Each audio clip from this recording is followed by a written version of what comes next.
My Lords,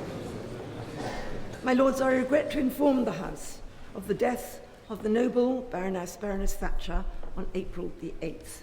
On behalf of the House, I extend our most sincere condolences to the noble Baroness's family and friends. My Lords, I rise to pay tribute to the late Baroness Thatcher. As I do so, I'm conscious that here in our House, there are many who helped Lady Thatcher shape our political history and who stood alongside her shoulder to shoulder. There are those who took the other side of the argument. There are those who served politicians of all sides with great distinction and in the best traditions of our public service. But whatever our views and whatever our backgrounds, I think we would all agree that she made a huge difference to the country she loved, that she helped to pick Britain up off its knees, that she changed our place in the world, and that she transformed the very shape of our political debate. And I think we would also agree that she was a staunch defender of our parliamentary system and the part that it should play in our national life. The personal journey that she made, particularly at that time, from the grocer's shop in Grantham to the highest office in our land, was a truly remarkable one. The outlines of that journey are, of course, well known. Margaret Hilda Roberts was born in Grantham in 1925. Head girl of her grammar school, she went to Oxford during the war, graduating with a degree in chemistry. In 1951, she met and married Dennis, the rock of her life for more than 50 years.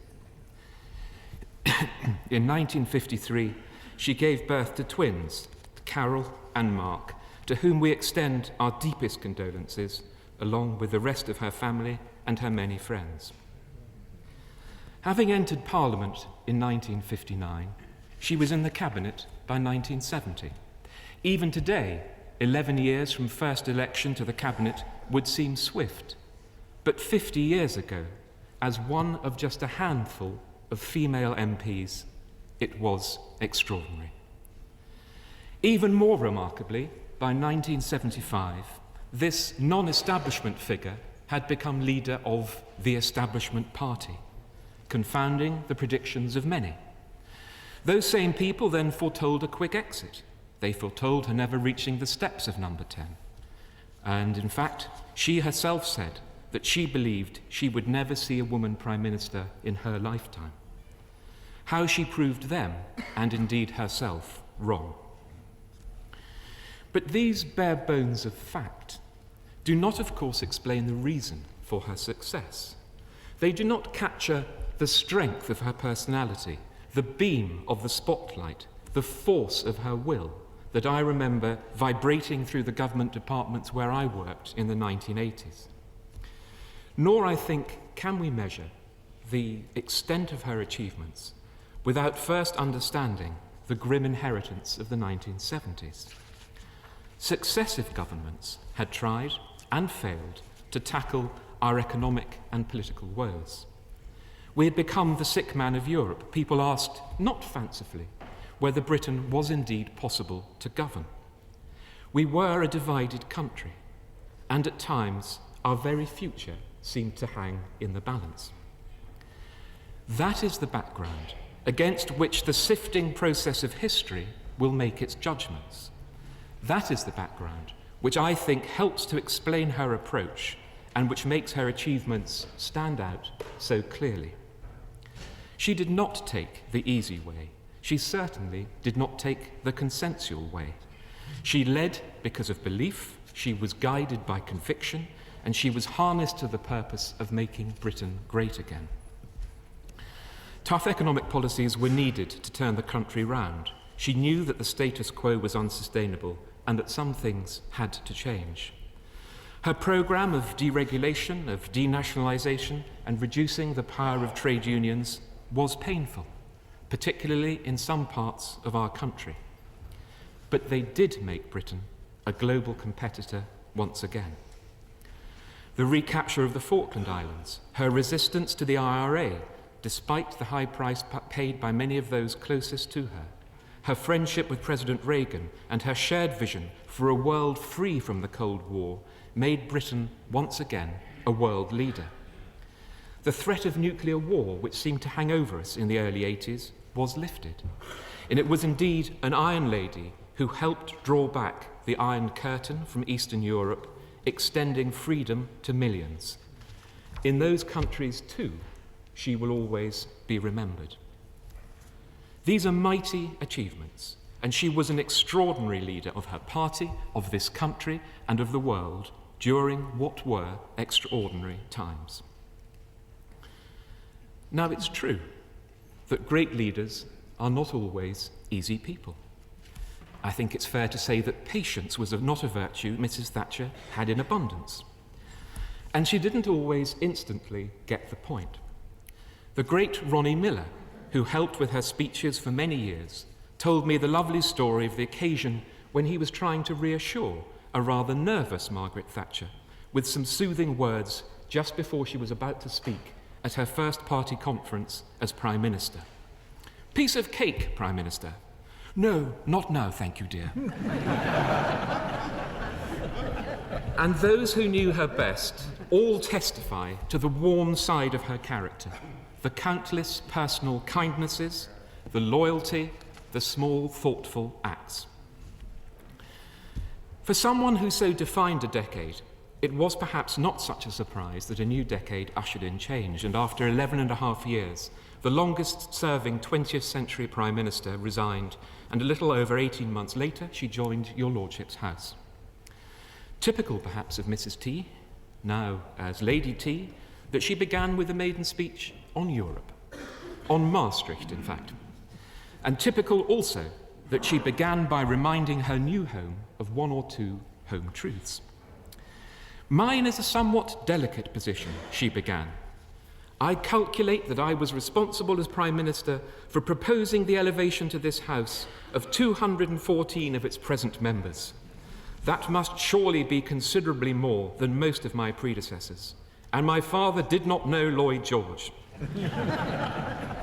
Sadly, that was to be one of few speeches to which we would be treated in the subsequent decades. The light which had burned so brightly began to dim as she suffered the loss of Dennis and ill health. But though we may not have been blessed with her words, her presence was keenly felt, sustained by her many friends here. Perhaps Margaret Thatcher's greatest strength as Prime Minister was her refusal to accept Britain's decline. In taking that stance, the obstacles she faced were monumental. But her belief in people, in the British people, in their ability to better themselves and for our country to better itself, was paramount. She was a once-in-a-lifetime Prime Minister and one of the most remarkable leaders this country has seen.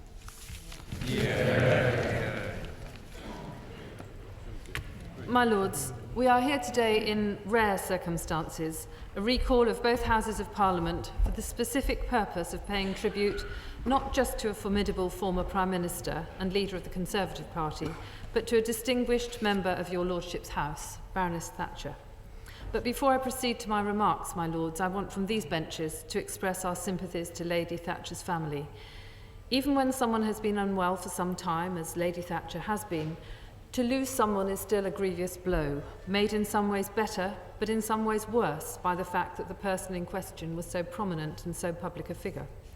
My Lords, as the tributes to her which have flowed since the news of her death was announced have shown, there is no doubt that Margaret Thatcher was and will remain a polarising figure. For some, including many on the benches opposite, Lady Thatcher inspired then and inspires now a devotion to a politician who they believe not only, as the Prime Minister said on Monday, saved this country, but who was the political ideal to which they aspire, and indeed is the political model that they believe that they still need now. From that viewpoint, not only was she the dominant politician of her generation, but she was one of the most influential Prime Ministers this country has ever seen, someone who has claimed, as David Cameron said in his tribute to her, to be Britain's greatest ever peacetime Prime Minister. Not all those on the benches opposite my lords share that view. Some, like the noble lords Lord Howe of Aberavon, Lord Lawson of Blaby, Lord Heseltine, and many other noble lords, are part of her story, but in very different ways. Not all of them, my lords, were always at all times in full agreement with her. For some, including on my benches and in my part of the political spectrum, Mrs. Thatcher, as she was then, was someone who was a divisive figure, someone to whom they were and remain fundamentally opposed. Someone whose very name, even now, more than 30 years since she became Britain's Prime Minister in 1979, can raise heights of emotion, of passion, of anger, of despair, and more. Someone who they believe can never be forgiven for what she did to individuals, to communities, to industries, and to the country. That is a legitimate position of disagreement to hold. But to hold parties to celebrate the death of someone is wrong and in bad taste, and something that I deplore. But as the tributes have shown, disagreements with Mrs. Thatcher, her vision, her ideals, her politics and her policies have not prevented even her political opponents from being able to assess fully the enormity of her impact as the United Kingdom's longest-serving Prime Minister of the 20th century, and as this country's first, and so far still, only woman Prime Minister. My lords, I pay particular tribute to Baroness Thatcher in that role. She was unquestionably a truly remarkable woman, and although I did not agree with many of her policies, I recognise that it was extraordinary for a woman, a grocer's daughter, a wife and a mother, to be a successful research chemist before becoming a barrister, and then going on to become an MP, a minister, and then to lead the Conservative Party, and to become the first female Prime Minister, especially at the time when she did it. Baroness Thatcher was a model for many women, including many women in politics. She burst through the glass ceiling and proved that it could be done. But she did not hold out a helping hand for others to follow. I admire strong women, and she was certainly strong, and she wielded immense power over colleagues as well as the country.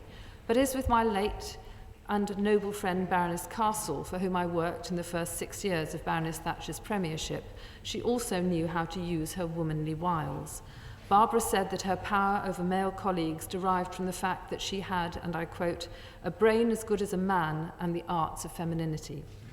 Personally, though, in relation to the issue of women, I wish Baroness Thatcher has used her strength in different ways. I know that she showed many kindnesses to female colleagues, both MPs and to her staff. But despite the many talented Conservative women in Parliament, they were never, apart from one of another former member of your Lordship's House, Baroness Young, they were never promoted to the Cabinet. Since 1929, when Margaret Bonfield joined the Cabinet, there have still only been 33 women Cabinet members. And as the first ever female Prime Minister, Lady Thatcher could have done so much more for female politicians, but also for working mothers and for women struggling to hold their families and communities together. But she chose not to do so. But there is some in what Lady Thatcher was and did which I do admire. Her personal strength and her courage, shown so bravely in her response to being bombed at the Grand Hotel in Brighton in 1984. Her early support, for example, for Mikhail Gorbachev, with whom I had the good fortune to celebrate his 80th birthday here in this house 2 years ago, and for glasnost and perestroika in the former Soviet Union, because this was important in changing the dynamics of our continent and helping to bring the Cold War to an end, as was the part that she played in driving forward the single market. Her determination and her belief were the principal drivers in Britain regaining the Falklands, but they led as well to misjudgments such as Section 28, now rightly repudiated by today's Conservative Party, or such as gauging the ANC wrong in South Africa. And her legacy and impact in and about Europe is still absolutely with us today. I know too from my own personal experience just how formidable a political opponent she was. In the 1980s, I was then proudly working for my noble friend, the now Lord Enoch, then leader of the Labour Party, and I saw at first hand, to the cost of our own campaigns, just how effective a politician she was, and indeed how much parts of the country at that time supported her. She had a real appreciation of Middle England's hunger for aspiration, giving people a greater chance to own their own homes. She recognised that our economy needed to change, but the painful changes that were made were not carried by the broadest shoulders and have left an unbalanced economy with which we are still grappling. History will form a judgment on the legacy of Baroness Thatcher as a political figure in Britain and in the world. Agree or disagree with her, she was unquestionably a towering figure in this country and beyond our shores. I leave those judgments to others better qualified than me to make them. but I would like to conclude my remarks by saying something about Lady Thatcher as a member of your Lordship's house. She entered this house in 1992, more than 20 years ago now, and was automatically and rightly immediately a senior figure in this place.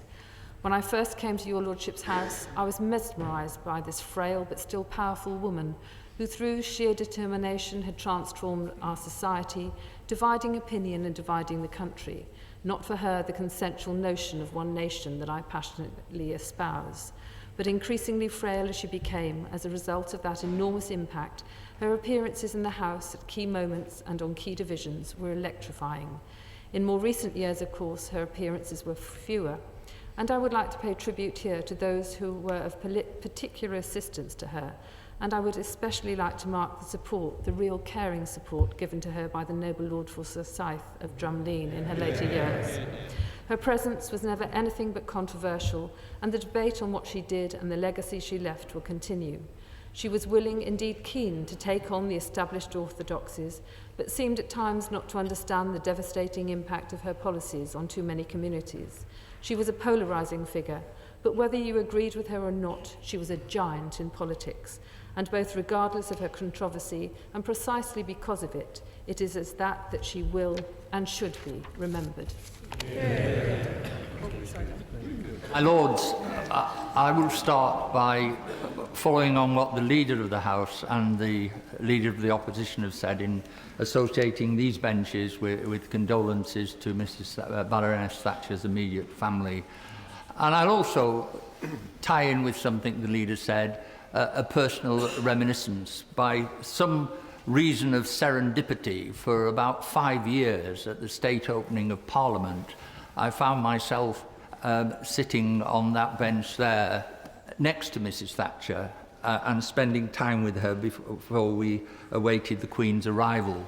And the one thing I want to share with the House was in the year her husband died, and when she had already had a number of minor strokes, and she didn't speak a great deal, but suddenly she turned to me and she said, "My husband died earlier this year." And I said, "Yes, I know Baroness Thatcher." And she paused again, and then she said, "I miss him very much." And I think that was something that is remembered today, that tremendous partnership between Baroness Thatcher and her husband, which was so much a factor in her own political life. My Lords, there are times when all the grandeur of the surroundings of this house, we have to play second fiddle to the activities down the corridor. Today, however, although the tributes will no doubt be eloquent and apposite in the other place, it's here in this chamber, as the Leader of the House has reminded us, that we will hear the memories and judgments of those who experienced firsthand the Thatcher phenomenon. If one looks around and considers the number of people that she sacked, promoted, defeated or berated, this must make up a goodly number of those present in the House today. In short, my Lords, the importance of the next couple of hours is that not only does this House know where the bodies are buried, some of the bodies are present here tonight.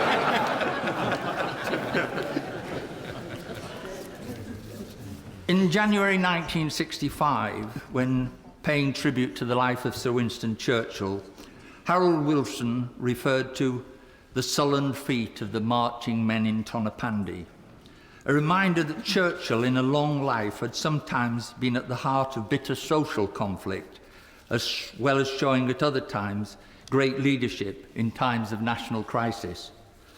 So it is with Margaret Thatcher, and that reality was reflected in the remarks by Baroness Royal.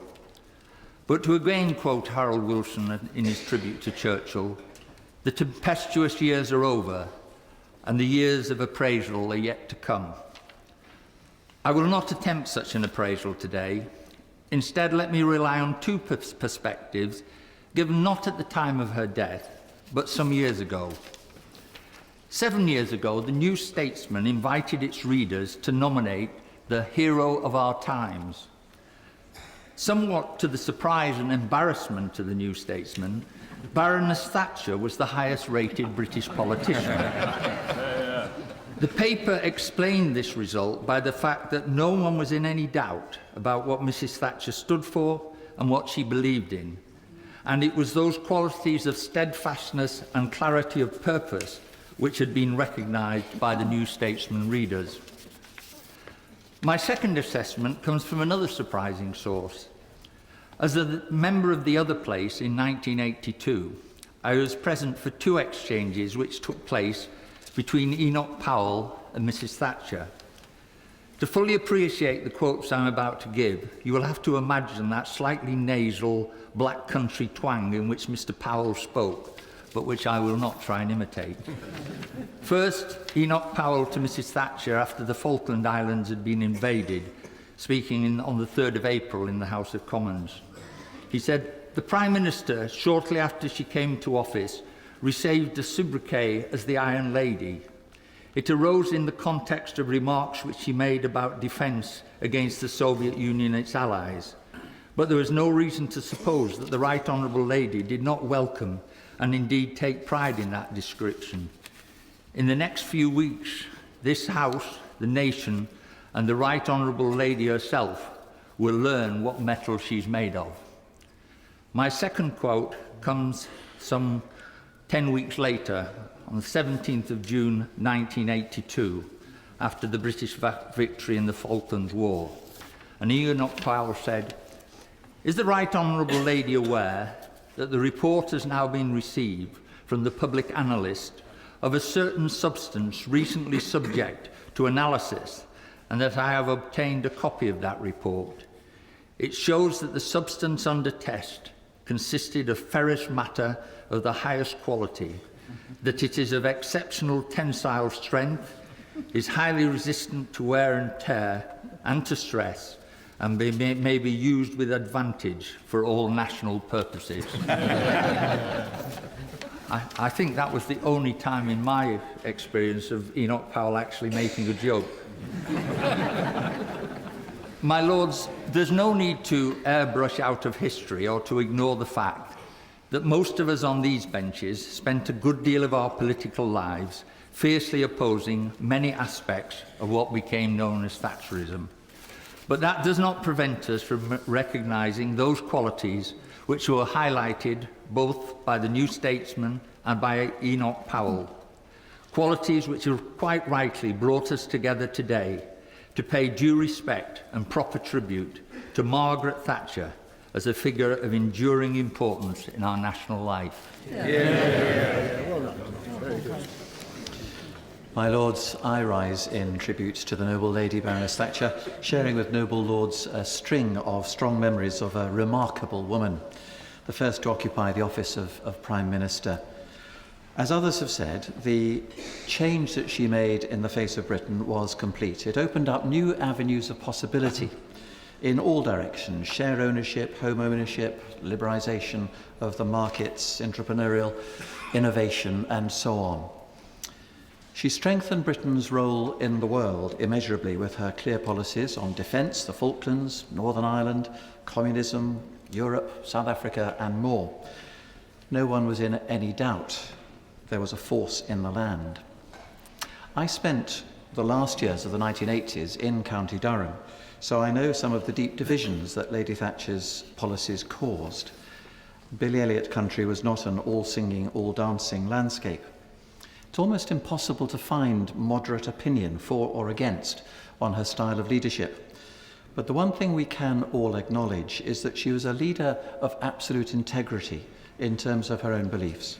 She was an iconic conviction politician. The Church of England had its moments with Lady Thatcher, of course. The suggestion that the date for the enthronement of the Archbishop of Canterbury be moved so that it avoided a clash with the budget of 1980 was one early instance. Happily, and in that occasion, the lady was for turning. In the end, it was the budget that was rescheduled.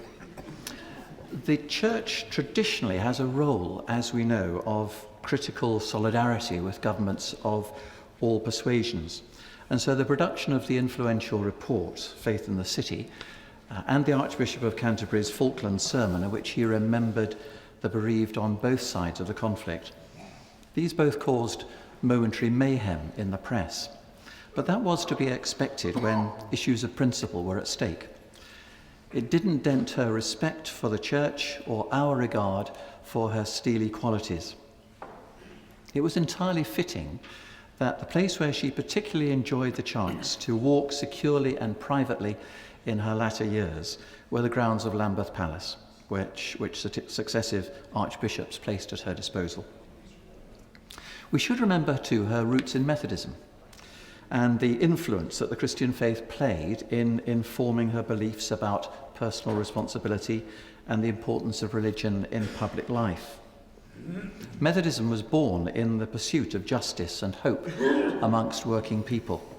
It had and still has a radical edge, and it's from that edge that Margaret Thatcher drew much of her strength.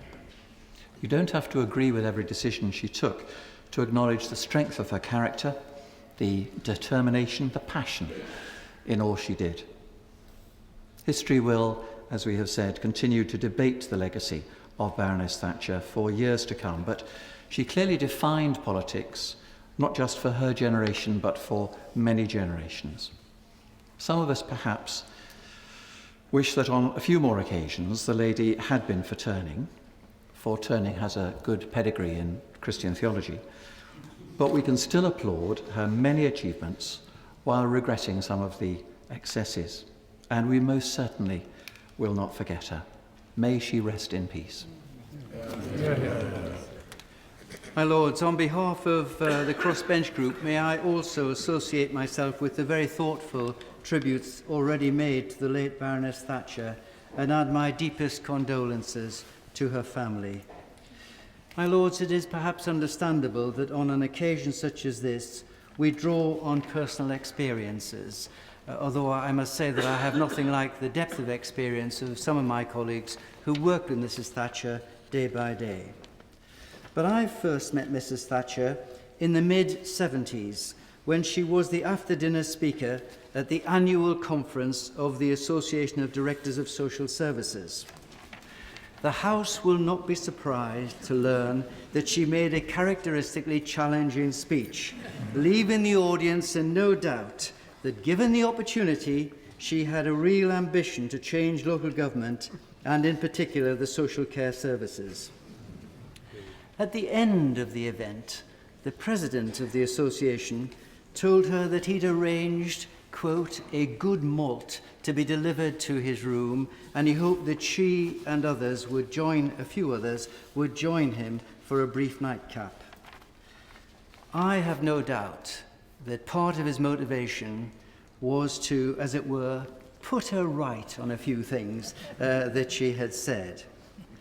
What, however, he did not expect was that in the early hours of the morning, when they were all flagging, Mrs. Thatcher was driving on in full flow, setting out the important issues that she intended to tackle.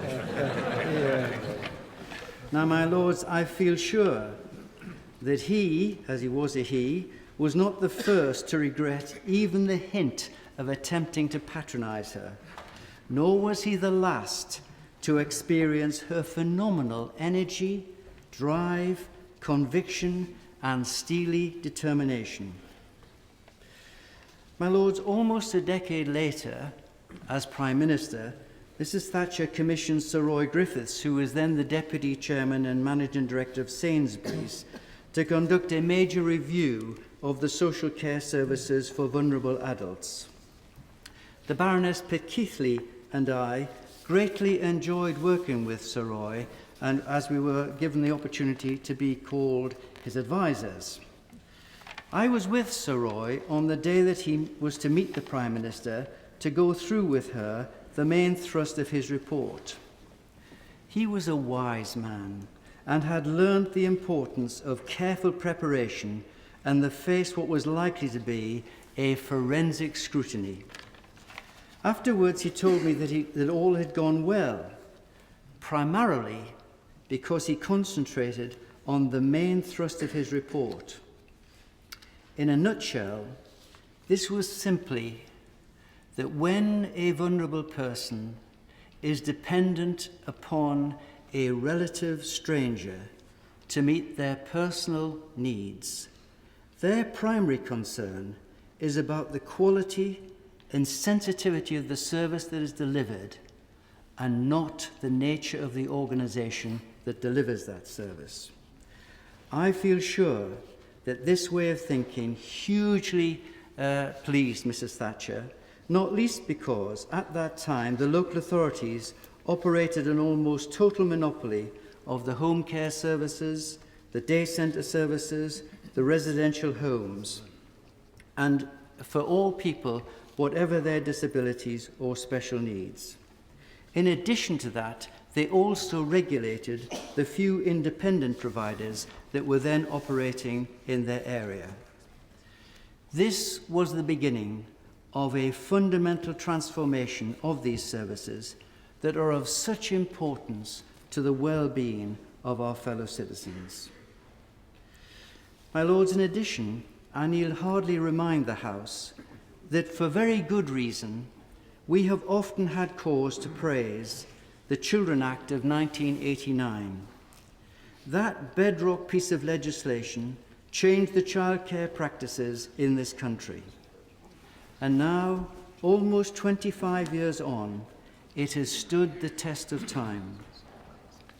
So, my lords, in short, during the years that Mrs. Thatcher was Prime Minister, the foundations were laid for huge changes in every aspect of the social care services in this country. Now, inevitably, many of these changes were and are contested. But one thing that was never in doubt was the determination of the Prime Minister to see them through.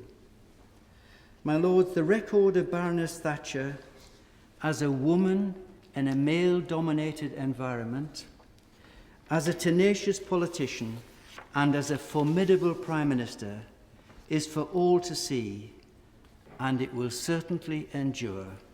May she rest in peace. Yeah.